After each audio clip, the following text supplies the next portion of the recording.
औरंगाबादला नेमकं कसं वातावरण आहे? औरंगाबादच्या विसर्जन मिरवणुकांचं वैशिष्ट्य काय? कृष्णाकडनं जाणून घेऊया. कृष्णा, चला.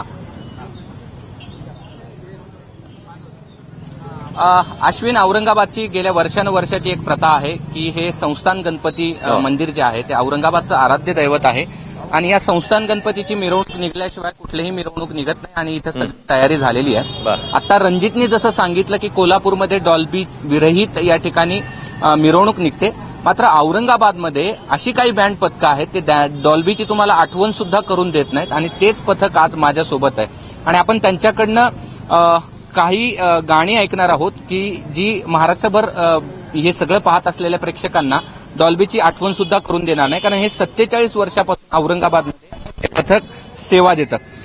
कुठलं गाणं जे आहे किंवा कुठलं आरती तुम्ही आम्हाला ऐकवणार आहात हे सगळं महाराष्ट्राला ऐकायचं? ती आता आम्ही वाचतो या पिक्चर म्हटले आरती प्रेझेंट करू आम्ही आणि त्याच्यानंतर सैराट मधलं झिंगाट हे प्रेझेंट करू. नंतर त्याच्यानंतर सैराट झालं जे तिसरं गाणं आम्ही प्रेझेंट करू. प्लीज. ओके.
अतिशय सुंदर आरती तुम्ही म्हटली, पण तुम्ही आम्हाला झिंगाट पण ऐकवणार होता. हो, झिंगाट लगेच सुरुवात.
अश्विन, अशा प्रकारचा उत्साह जो आहे तो औरंगाबादमध्ये आहे आणि अशा प्रकारचं हे आपण जर ऐकलं तर निश्चितच कुठल्याही डॉल्बीची आठवण येणार नाही. अशा प्रकारचं पथक जे आहे ते औरंगाबादमध्ये आहे. अश्विन.